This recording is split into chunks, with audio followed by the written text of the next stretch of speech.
Apa pendapat Mas Rian tentang PO-PO asli Wonogiri yang tenggelam? Mas, gue nggak ngomongin PO-PO apapun ya, cuman berdasarkan pengamatan gue selama ini, biasanya Mas, perusahaan-perusahaan pribumi, perusahaan-perusahaan putra daerah itu Mas, ketika mereka jaya, nih, ketika mereka dulu rame, nggak ada saingannya, jaya, ini semua tempat sama Mas, motifnya sama, MO-nya sama, dan biasanya masalahnya juga sama. Ketika mereka rame, jaya, mereka nggak berpikir akan ada orang yang nyerang mereka dengan full force, dengan kekuatan yang lebih kuat dan lebih baik dari mereka. Karena orang pengusaha-pengusaha zaman dulu Mas, itu sistem hierarkinya dipegang sama mereka. Contoh kayak misal nih, pengusaha Wonogiri nggak mau Mas masuk wilayah Jogja dan sekitarnya, menghormati, menghargai putra daerah, pengusaha putra daerah. Tapi era-era 2010-2008 ke atas ini kan pengusaha udah nggak begitu menghiraukan lagi sistem hierarki. Mereka ngelihat pasar besar sebagai market bebas yang siapa aja bisa masuk ke sana.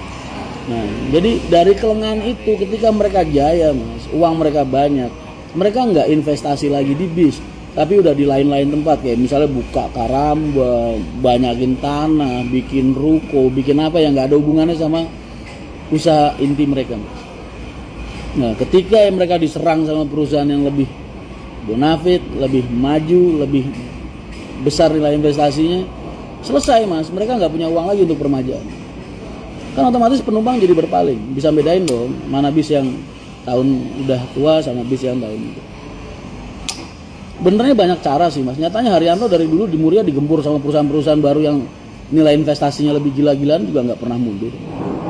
Hanya saja mungkin cara penyelesaian kita pada saat itu beda, trik kita saat itu beda, strategi perang kita saat itu di lapangan juga beda, jadi hasilnya juga beda. Jadi masalahnya seperti itu. Gue ngomong kayak gitu kalian paham gak sih? Gue udah ngomong panjang-panjang terus kalian nggak paham lagi. Terus kayak gitulah kurang lebih bisa ngegambarin sendiri kalian. Intinya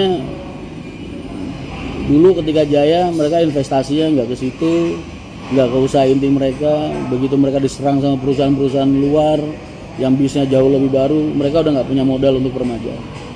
Itu aja sih intinya.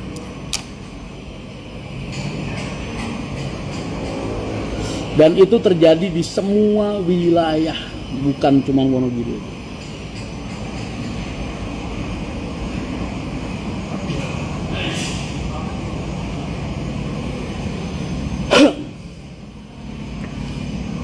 Makanya lu lihat kayak Maju Lancar di Wonosari, wow masih juara itu bro. Masih gua anggap hebat, walaupun Mas Didit udah nggak ada di era puncak kejayaan mereka dulu. Maju Lancar jaya-jayanya Mas satu hari bisa jalan 40. Jaya-jayanya ya, walaupun mereka sekarang nggak ada di titik kejayaan mereka, tapi mereka masih bertahan dan masih berjuang. Mereka masih mau berinvestasi, masih mau ngeremajain bisnis. Makanya kalau Rian Mahendra ini lu suruh masuk ke Wonosari, enggak Mas, nggak sampai hati gue.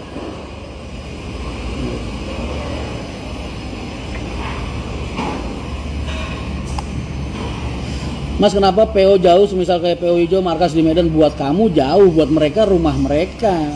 Ya sama, gue di Kudus buka Jakarta, buat orang Jakarta jauh, buat gue itu kan markas gue. Jadi ya nggak relevan pertanyaannya, karena itu home base.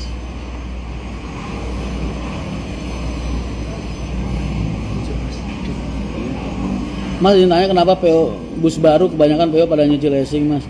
Benernya Mas, orang kalau kamu berbicara tentang hukum bisnis ya, konsep bisnis, orang beli cash itu rugi Mas. Lu beli cash satu mobil, lu utang, lu bisa dapat 2 atau 3 mobil. Sama-sama tanggungannya sama, tahun pemakaiannya sama, lu bisa dapat 3 setoran kalau lu berhasil. Tapi kalau lu beli cash lu cuma dapat 1 setoran. Ya, jadi perkembangannya akan lebih lambat justru yang di cash, kecuali kalau duit itu segunung. Tapi yang jadi masalah kan bukan soal kreditnya Mas, tapi soal kedisiplinan lu memanage keuangan. Nah, orang-orang yang gagal ini biasanya efek bawahnya dari operasional Mas. Pasti kunci awal permasalahannya di operasional pasti. Nggak mungkin kok. Kalau perusahaan gue yakin semua pasti berusaha disiplin masalah keuangan. Cuman hanya saja orang-orang yang nggak begitu paham tentang operasional dan nggak begitu paham tentang lapangan, mereka akan dimanfaatkan oleh orang-orang yang hatinya nggak baik. Misalnya komisi yang tadi 10.000 dibohongin jadi 20.000, pengeluaran bis yang tadinya 50.000 jadi 100.000. Lah perusahaannya dapat apa? Dan kejelian perusahaan dalam berhitung. Lu kan udah pernah gua gembar-gemborin, kunci itu bener ya, kunci kan. Lu hitung penumpang bis lu, separuh penumpang itu habis buat di jalan, Mas. Itu udah kunci bener. Itu kan ilmu yang nggak pernah ada yang buka loh. Separuh penumpang bis lu, Mas, itu habis cuman, misalnya bis lu nih, lu jalan ke Jakarta, PP Kudus Jakarta, Jakarta Kudus, lu punya dapat penumpang separuh dari total jumlah jok yang lu jual, itu cuman cukup buat bayar solar, gaji krunya, etol, mel, cucian, parkir, sangu, selesai. Belum maintenance bulanan, belum ganti oli, belum ganti ban, belum kalau ganti spare part, belum kalau bis lu kecelakaan, belum bayar angsurannya, belum gaji karyawan kantor, belum sewa tempatnya, belum bayar listriknya, belum segala macam. Lah terus berapa, Mas, jumlah penumpang yang proper, yang aman, yang sehat?